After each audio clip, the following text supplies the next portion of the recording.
Continue చేస్తాం. Continue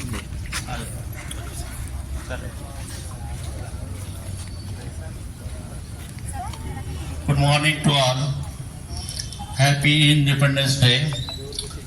अंदरिकी Independence Day शुभाकांक्षालु. आप सबको अजीम तर हिंदुस्तान का यौम आज़ादी मुबारक हो. आज हम लोग हमारी आज़ादी के 78 साल मुकम्मिल कर चुके हैं. We have completed 78 years of our Independence Day. Today we are celebrating the 79th anniversary of Independence Day. आप सबको पता होना चाहिए कि हमारे साथ एक हिस्ट्री है. इंडिपेंडेंस के बाद 78 इयर्स की हिस्ट्री है और इंडिपेंडेंस से पहले की तकरीबन 100-150 साल पहले की हिस्ट्री तो हमको याद रखना चाहिए कि अंग्रेज़ों की गुलामी के बाद 1857 में जब फर्स्ट वार ऑफ इंडिपेंडेंस हुआ, पहली जंग आज़ादी हुई, तो उस वक़्त के बादशाह बहादुर शाह जफर ने रंगून में जब उनको कैद कर दिया गया था तो उन्होंने कैद को कबूल किया, लेकिन अंग्रेज़ों के आगे सर नहीं झुकाया. उस वक़्त हमारे हिंदुस्तान के कई लोगों की जानें गई. आप सब जानते हैं हिस्ट्री में शहीद भगत सिंह, अशफाक उल्लाह खान, इसके अलावा कई लोग हैं जिन्होंने अंग्रेज़ों के जुल्म के आगे सर नहीं झुकाया. आपको हिस्ट्री का पता होना चाहिए. 1919 में जलियांवाला बाग में भी अंग्रेज़ लोगों ने हिंदुस्तानियों पर जो गांधी जी की वजह से सत्याग्रह कर रहे थे, बगैर कोई तशद्दुद के आज़ादी की लड़ाई लड़ रहे थे और नहते हिंदुस्तानियों पर गोली चलाई गई. तो आज हम आज़ाद हैं, लेकिन ये आज़ादी के पीछे बहुत ज़्यादा हमारे देश वालों का खून बहा है. हम सब जानते हैं कि गुलामी क्या होती है, गुलामी में रहने से हमको क्या नुकसानात होते हैं, what is slavery and why we need independence. हमको आज़ादी क्यों चाहिए थी. आप सबको पता है कि हिंदुस्तान को सोने की चिड़िया कहा जाता था. आर्यों के बाद से जो हिस्ट्री है, इसकी वजह यही है कि बाहर के लोग हिंदुस्तान को इसलिए आते थे कि हिंदुस्तान में नेचुरल रिसोर्सेज बहुत है, यहाँ ज़िंदगी गुजारने के बहुत अच्छे तरीके हैं, अच्छी जो है आबो हवा है, मीठा पानी है और एग्रीकल्चर अच्छा होता है. और इस वजह से ये लोग बाहर से यहाँ पर आए और यहाँ हुकूमत किए. मुगल्स का पीरियड रहा, उसके बाद ब्रिटिश जो है ये लोग चालाकी किए. पहले तो बिजनेस के लिए इंडिया को आए, लेकिन जब बिजनेस के बाद वो आहिस्ता आहिस्ता अपनी कंपनी खोले, ईस्ट इंडिया कंपनी, और इंडिया को जो है डिवाइड एंड रूल की पॉलिसी अख्तियार किए कि यहाँ उन्होंने देखा कि इंडिया जो है यूनिटी एंड डाइवर्सिटी का एक अजीम मुल्क है. यहाँ पर कई मजहब मानने वाले लोग, कई ज़बानें बोलने वाले लोग, कई कल्चर के लोग मिलजुल के रहते हैं, एज ए इंडियन रहते हैं। तो अंग्रेजों ने देखा कि इनको डिवाइड करेंगे तो मेरा रूल चलेगा, तो उन्होंने डिवाइड एंड रूल की पॉलिसी अख्तियार की, लोगों के बीच में नफरत बोई। तो गांधी जी हमारे जो अजीम रहनुमा हैं, आपको जानते हैं कि साउथ अफ्रीका में वो लॉ पढ़ के आए थे, वहां पर भी उन्होंने इंडिया की जो इंडिपेंडेंस की मूवमेंट शुरू की, उन पर वहां जुल्म किया गया। और गांधी जब हिंदुस्तान आए तो रेलगाड़ी के जरिए उन्होंने सारे हिंदुस्तान का सफर किया, लोगों को गुलामी के जो मसाइल होते हैं वो समझाए और आज़ादी की तहरीक चलाई। गांधी जी ने आज़ादी की तहरीक के लिए कोई फौज नहीं बनाई और कोई एनिमेशन वगैरह इस्तेमाल नहीं किया, बल्कि सत्याग्रह के जरिए उन्होंने अपना मूवमेंट चलाया। सच्चाई की जीत होती है।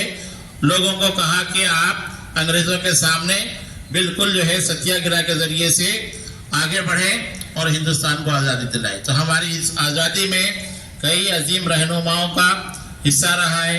जवाहरलाल नेहरू है, गांधी जी है, सुभाष चंद्र बोस है, डॉक्टर BR अम्बेडकर है, मौलाना अबुल कलाम आज़ाद है और कई लोग हैं।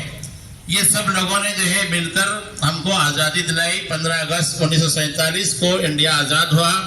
ये आज़ादी के साथ एक पार्टीशन भी हुआ, एक कंट्री बना बाजू का। तो ये सारी हिस्ट्री है। अब ये हिस्ट्री जब इंडिया आज़ाद हो गया, हमको याद रखना चाहिए कि इंडिया को डेवलप करना बहुत बड़ा चैलेंज था। There was a challenge to develop our country. तो उस वक्त के प्राइम मिनिस्टर पंडित नेहरू ने 5 इयर्स प्लानिंग शुरू की, एग्रीकल्चर को डेवलप किया, इरिगेशन को डेवलप किया और ये जो 5 इयर्स के प्लानिंग होते होते आज इंडिया जो है सारी दुनिया में एक सुपर पावर के तौर पर जाना जाता है। तो आज का दिन हमको एक खुशी का दिन है कि हम अपने मुल्क में आज़ाद हैं और हम अपनी मर्जी की हुकूमत बना सकते हैं। आज़ादी का यही मतलब है। और हमारे रहनुमाओं ने डॉक्टर BR अम्बेडकर की क़यादत में जो कॉन्स्टिट्यूशन बनाया, इस कॉन्स्टिट्यूशन में सब लोगों को इक्वल राइट दिए गए हैं, फंडामेंटल राइट्स है, फंडामेंटल ड्यूटीज है और हिंदुस्तान के शहरियों को जिम्मेदारी दी गई है कि जमहूरियत की राह को अख्तियार किया जाए। We have selected the path of democracy, जहां पर आवाम की हुकूमत आवाम के लिए आवाम की जानिब से होते हैं। तो ये आज हमारी जिम्मेदारी है कि इस अजीम वतन को हम आगे लेकर जाएं। तो हिंदुस्तान ने मुख्तलिफ शोबों में तरक्की की। आपको पता है कि हम लोगों ने साइंस और टेक्नोलॉजी में तरक्की की, मेडिसिन में तरक्की की और दीगर जितने शोबे हैं स्पोर्ट्स में तरक्की की कि इंडिया की जो है गोल्ड मेडल भी ओलंपिक्स में आया है। तो हमारे स्पोर्ट्समैन, हमारे यूथ, अभी रिसेंटली ये जो है स्पेस में हमारे एक साइंटिस्ट जाके आए हैं और जो है इसके अलावा भी डेवलपमेंट हो रहा है। तो अब हमको देखना है कि हमारे इस मुल्क की आज़ादी को बचाने के लिए हमारे पास चैलेंजेस क्या हैं। आप सब लोग गवर्नमेंट डिग्री कॉलेज जहीराबाद से वाबिस्ता हैं, बहुत अच्छे लेक्चरर्स हैं, बहुत अच्छे स्टूडेंट हैं। तो what are the challenges of our country, ये हमको पता होना बहुत जरूरी है। आज भी हम जो है पॉवर्टी एक बहुत बड़ा चैलेंज है। इंडिया में रिसोर्सेस हैं लेकिन रिसोर्सेस का डिस्ट्रीब्यूशन सही नहीं है। आज गरीब गरीबी है, अमीर अमीरी है। इसके अलावा जो है सोशल जस्टिस ये बहुत जरूरी है। हम सब आजाद हैं, वी आर इक्वल, हमारे पास कोई डिफरेंस नहीं है। इसके बावजूद हम देख रहे हैं कि सोसाइटी में सोशल डिफरेंस है। तो सोशल डिफरेंस को मिटाने के लिए हमको आगे आना होगा। आप लोगों को अपने अंदर लीडरशिप क्वालिटी पैदा करना होगा कि हमको अपने जैसे गांधी जी ने आके देखा था कि यहाँ पर ये जो गुलामी का जो मसला है इसको दूर करने के लिए हमको क्या करना। तो गांधी जी ने लीडरशिप क्वालिटी इख्तियार की और आज भी हमको एक मौका है कि हिंदुस्तान को आगे ले जाने के लिए as a individual, as a team हम क्या कर सकते हैं।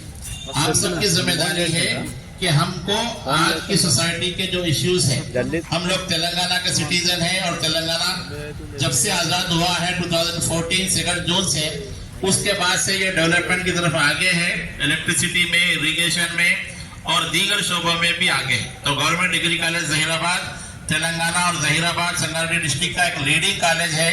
इस बार जो है 400 स्टूडेंट फर्स्ट ईयर में एडमिशन लिए है। We welcome you. और आप लोगों की जिम्मेदारी है कि कॉलेज के जैसे आज हमारा फेस्टिवल है इंडिपेंडेंस डे, इसको हम जैसे मना रहे हैं, कॉलेज में हर दिन आपका एक फेस्टिवल है। आपको अच्छे से पढ़ना है, कॉलेज की फैसिलिटी को यूज करना है और हमको आगे बढ़ना है। बस जो फैकल्टी है आप लोगों को भी कहूँगा कि हम लोग जो है नेक्स्ट ईयर में फिर नैक को जाना है तो उसके लिए हमारे अंदर what should be a good teacher, एक अच्छे टीचर की जिम्मेदारी क्या है, तो वो टीचर को अख्तियार करना होगा। जितने गेस्ट फैकल्टी हमारे पास ज्वाइन किए हैं, ये आपके लिए गोल्डन अपॉर्चुनिटी है कि इस कॉलेज में आपका जो सर्विस पीरियड है इसको आप अच्छे से अच्छा बनाइए। You have to develop yourself. जिसे मैं बार बार कहूँगा कि दुनिया में चेंजेस बहुत आ रहे हैं। आज जो है एक ऐसा सिचुएशन आ गया है AI के जरिए कि टीचर की वैल्यू है या नहीं, ये भी क्वेश्चन मार्क आ रहा है। तो ऐसे में हमको जो है मॉडर्न टेक्नोलॉजी आगे बढ़ना है। तो आज के दिन आप सबको यही मैसेज है कि we are the team member of government degree college Zaheerabad, और हमको एक अच्छे सिटीजन यहाँ से पैदा करना है ताकि जो हिंदुस्तान की आज़ादी है इसको बरकरार रखे और हम हिंदुस्तान को एक डेवलप कंट्री के तौर पे सारी दुनिया में आगे बढ़ाएं। इसी उम्मीद के साथ मैं अपनी तकरीर करता हूँ। जय हिंद। अभी लचोया सर जो है हमारे वाइस प्रिंसिपल सर तेलुगु में बात करें। అందరికీ 79వ స్వాతంత్ర దినోత్సవ శుభాకాంక్షలు తెలియజేస్తూ, ఎంతోమంది అమరవీరుల త్యాగ ఫలితమే ఈనాడు మనం జరుపుకుంటున్న పండుగ. 1857 సిపాయిల తిరుగుబాటు నుండి తర్వాత ఏవో వ్యూమ్ స్థాపించినటువంటి భారత జాతీయ కాంగ్రెస్ మొదలుకొని తర్వాత వచ్చినటువంటి 1905లో వందే మాతర ఉద్యమం, తర్వాత వచ్చినటువంటి సహాయ నిరాకరణోద్యమం, దండి సత్యాగ్రహం, 1942లో వచ్చినటువంటి ఫిట్ ఇండియా ఉద్యమంలో ఎంతో మంది వందల కొద్ది అమరవీరులు తమ యొక్క స్వేచ్ఛ స్వతంత్రాల కోసం, మనందరి స్వేచ్ఛ స్వతంత్రాల కోసం వాళ్ళు నడుము కట్టడం అనేది జరిగింది. ఆ విధంగా సంపాదించుకున్నటువంటి స్వతంత్రాన్ని మనము ముందుకు తీసుకెళ్లవలసినటువంటి అవసరం ఎంతైనా ఉంది. పైగా యువతలో ఈ ఆలోచనపై విశేషమైనటువంటి కృషి చేయవలసినటువంటి అవసరం ఉంది. APJ అబ్దుల్ కలాం గారు అన్నట్లుగా కలలు కనండి. కళ అంటే నీకు కళలో కనిపించేది కాదు, కళ కార్యోన్ముఖులం చేస్తుంది, అదేవిధంగా ఆలోచనలు రేకెత్తిస్తుంది. ఆ విధంగా కళలు కంటూ మనం కళలు కన్నా సమాజాన్ని మన కోసం గొప్ప అభివృద్ధిని కాంక్షిస్తూ మనందరం కృషి చేయవలసినటువంటి అవసరం ఎంతైనా ఉంది అని తెలియజేస్తూ మీ అందరికీ ధన్యవాదాలు తెలియజేస్తూ జై హింద్, జై భారత్. आप लोग ऐसे ही ठहरिए, ग्रुप फोटो होगा, उसके बाद स्टूडेंट डिस्ट्रीब्यूशन के अंदर जाना है।